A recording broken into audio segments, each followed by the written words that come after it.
Hey there, so welcome back. I'm in the Faroe Islands at the moment on a short break, but today the weather is a bit rubbish. It's sort of strong winds, lots of rain, so I'm hiding indoors. Thought it'd be a good time to go through the images I took using the Lomography Lomochrome Color 92 film a few weeks ago and show you the results in case you're interested. So, what they claim on their website is this unique colour negative emulsion provides a burst of retro charm and classic analogue character in any film shooting scenario. Explore the colours of everyday life, discover fascinating blue hues, vibrant reds and delicate pastel undertones, a rich film grain for a hint of 90s nostalgia, and a highly versatile ISO 400 emulsion. So, that tells you all you need to know, I think. So yeah, I ended up shooting this at 200 ISO for reasons because it was a really bright sunny day and I didn't have an ND filter, and otherwise the shutter speeds were too fast for the camera I was using. So all of these have been essentially overexposed a bit, so bear that in mind when looking through the results. But yeah, if we crack on, I won't probably go through every single shot. I'm just going to pick out a few that I thought were interesting. So this was the first one that I took, and this is a sort of edge of a beach hut over at Sheringham on the Norfolk coast. I've made minimal changes to these images, by the way, so a slight tweak in exposure here and there. I also had to crank up the colour noise reduction, because I found when viewing at 100%, which these aren't quite because these are smart previews, there was quite a lot of colour noise in there, so I cranked that down, but left the sort of luminance noise in place to keep the character of the grain as much as I could. Whether that's through the scanning process or not, I'm not sure, because the noise looked quite digital, so potentially it's that. But overall, exposure was pretty good on this one. Definitely quite cool colours, which I think a few people have mentioned. But overall, I quite liked this particular image. Next one I shot was this one, which was a couple of folk enjoying the view of wind turbines in the distance that you can maybe see.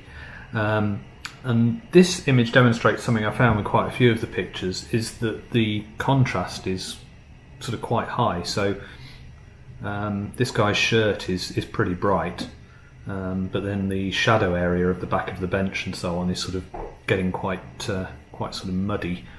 And I did find, although I could sort of up the exposure a bit, what you then find is quite a lot of sort of colour in the shadow area, which I saw in a few other images as well. So it sort of tends towards this sort of greeny, orange, murky kind of look, which I was less of a fan on. So I tended to keep this one quite underexposed. Going through a bit further, there's some colourful beach huts, so I thought I would see how the different colours came out on these. So, as with a lot of shots, the blue has come through pretty strongly, but the other tones are fairly muted. So, particularly the red and the yellow there. There's also some horrible lens flare because the sun was just above the cliff, but that's nothing to do with the film, of course. Greens are pretty middling, but overall it's quite a sort of cool toned result. Again, you can see in the shadows, it's not a warm tone, it's quite sort of verging towards almost purple maybe. This was shot just along the footpath, and this one, similar to the bench shot from earlier, you could see that in the shadows the film takes on quite a sort of greenish kind of colour, but otherwise the exposure is kind of okay. I don't know what I was trying to take a picture of here. It was a bench through a little gap and I thought it was interesting, but the end result is not very interesting. I really liked this image, guy just enjoying the view. Again, the blues are pretty strong, but the red has come through much more strongly here than in the beach shot, or the beach hut shot. And I wonder whether that's to do with it just being in sunlight. But yeah, that was quite a pleasing image. Scroll through a few more quickly. This was deep in shadow. I quite liked the end result. The colours are quite muted here. I mean, they were anyway. This thing was horribly faded. But this reminds me more of the sort of colours you got out of the Metropolis film, if any of you have used that. Bit of graffiti. Again, the colours that are in shadow are quite muted. Another view of the beach sort of shelter from earlier. And these were taken later in the day when I got home, so this is very low light.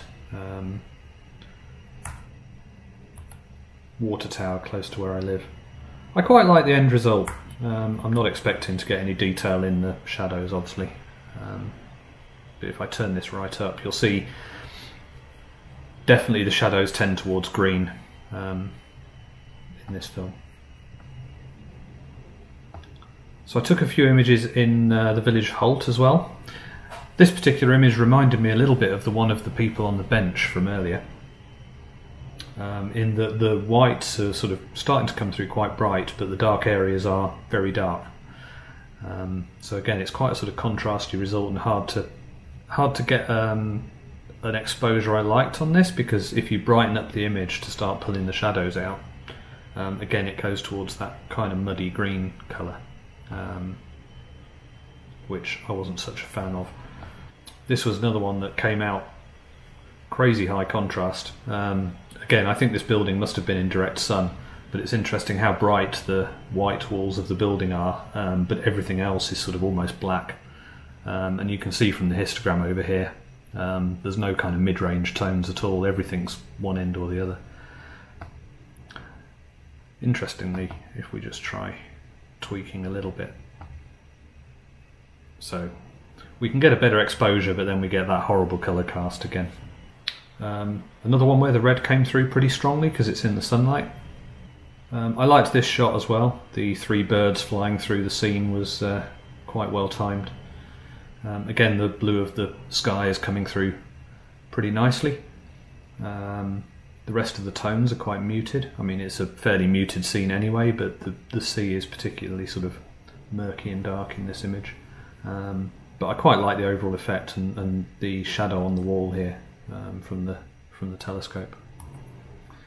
Checking out some colours again. So as you can see on this one, blue is definitely coming through quite strongly. The other ones are a little bit more faded. In reality, these buckets were probably a bit more strongly coloured than this. Definitely the blue comes through strongest on this film. A few more beach huts, just showing the variety of colours and how they come out. So, I'll be interested to know your thoughts. The grain, it's definitely got a rich grain, which for an ISO 400 film is quite high. Having shot some Portra 400 before, this is definitely way grainier. I would say it looks more like a sort of 800 or even 1600. I don't know if the blue hues are fascinating, as they claim, but blue is definitely strong. Vibrant reds was interesting. So, as you saw with the shots of the sort of life ring holders, what's the technical name for those things? Jeez. Anyway, where they were in direct sunlight, they were quite vibrant. So yeah, but once your reds get into shadow, they become quite a bit more desaturated. Delicate pastel undertones. Not sure about that. So overall thoughts. Yeah, kind of enjoyed playing with this film. I think the blues are definitely the strong point. I think the weak point is the sort of green colour cast that comes through in the shadow areas if you try and pull those up. So whether that's down to me overexposing it, or whether it's down to the scanning process, not sure. But yeah, I'd say that was probably the biggest thing I didn't like about this film. It sort of limits how much versatility you've got in your post-processing. But overall, yeah, nice sort of retro-looking result. I'm not sure I'm going to be in a rush to use this particular film again. I'd be interested to know as well what subjects it tends to suit. Maybe a bright sunny day with lots of contrast isn't the best thing for it, and it would suit a different environment. Anyhow, If you've had a go with this film, let me know in the comments. I'd love to see how it came out. If you haven't shot this film, feel free to comment on what you think of the images anyway.